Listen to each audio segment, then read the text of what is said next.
जो बेहतर से बेहतर व्यवस्था है वो की जा रही है। और मुझे पूरा विश्वास है जो श्रद्धालु आएंगे वो यहाँ की व्यवस्थाओं से संतुष्ट भी होंगे और जब अपने गंतव्य को जाएंगे तो बार बार उनको ब्रज में आने का उनका मन करेगा। मेरा केवल अपने सभी ब्रजवासियों से और सभी जो श्रद्धालु हैं उनसे विनम्र आग्रह है, विनम्र निवेदन है कि ठंडी ज़्यादा है, अपना ख्याल रखें, अपनों का ख्याल रखें और मतलब जीवन बहुमूल्य है और ढेर सारी खुशियाँ उनके जीवन में आए, उनके जितने कष्ट हैं उस भगवान श्री बांके बिहारी जी उनका हरण करें, यही ईश्वर से कामना है। प्रसन्न रहें, स्वस्थ रहें और बार बार वृंदावन और ब्रज में दर्शन करने आए।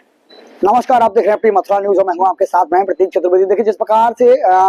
प्रत्येक नववर्ष में यहाँ मथुरा वृंदावन में लाखों की संख्या में श्रद्धालुओं की भारी भीड़ दिखाई देती है, तो उसी के दृष्टिगत अब आगामी नववर्ष के दृष्टिगत जहाँ लगातार जिला प्रशासन अपील करता नजर आता है, तो उसी के दृष्टिगत अब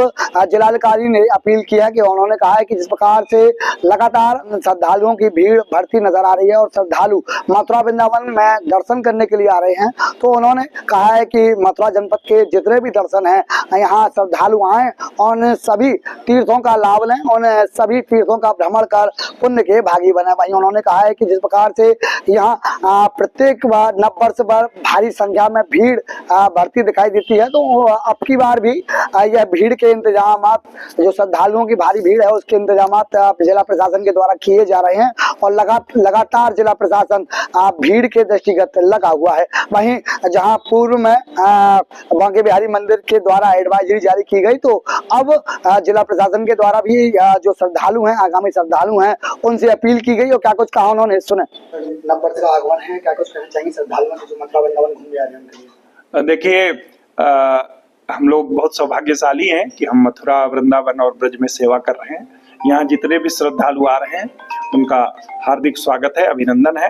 भगवान बांके बिहारी जी की ये धरती, भगवान श्री कृष्ण की ये धरती सभी के समस्याओं का निराकरण करे, ईश्वर से ऐसी प्रार्थना है। इसके अलावा सभी लोग आ रहे हैं वो अपना ध्यान रखें, इस समय काफी भीड़ है यहाँ और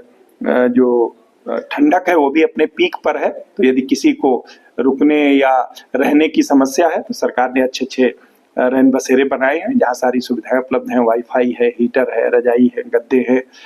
अच्छे टॉयलेट की व्यवस्था है, उसका भी लोग उपयोग करें। हाँ, मंदिर खुलने और बंद होने का एक निर्धारित समय है, उसी में दर्शन होता है,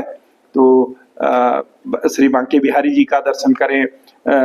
अपने श्री जन्मभूमि में भी जाकर के दर्शन कर सकते हैं, द्वारिकाधीश में भी दर्शन कर सकते हैं, श्री राधा रानी जी के दर्शन बरसाना में कर सकते हैं,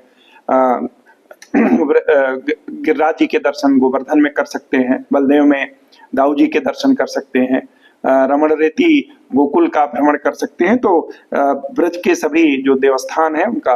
भ्रमण करें, वहाँ प्रभु का दर्शन करें और यहाँ के ब्रज रज का आनंद ले। हम सभी का हार्दिक स्वागत करते हैं, अभिनंदन करते हैं। हाँ, कुछ रेगुलेशंस लागू किए गए हैं, जैसे वृंदावन में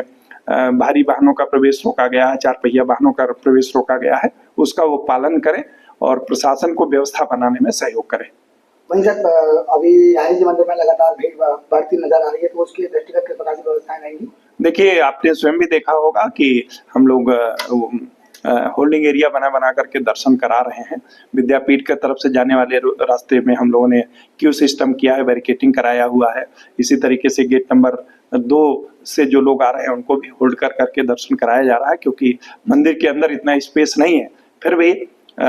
जो बेहतर से बेहतर व्यवस्था है वो की जा रही है और मुझे पूरा विश्वास है जो श्रद्धालु आएंगे वो यहाँ की व्यवस्थाओं से संतुष्ट भी होंगे और जब अपने गंतव्य को जाएंगे तो बार बार उनको ब्रज में आने का उनका मन करेगा।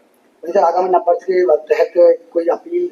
मेरा केवल अपने सभी ब्रजवासियों से और सभी जो श्रद्धालु हैं उनसे विनम्र आग्रह है, विनम्र निवेदन है कि ठंडी ज़्यादा है, अपना ख्याल रखें, अपनों का ख्याल रखें और मतलब जीवन बहुमूल्य है और ढेर सारी खुशियाँ उनके जीवन में आए, उनके जितने कष्ट हैं उस भगवान श्री बांके बिहारी जी उनका हरण करें, यही ईश्वर से कामना है। प्रसन्न रहें, स्वस्थ रहें और बार बार वृंदावन और ब्रज में दर्शन करने आए।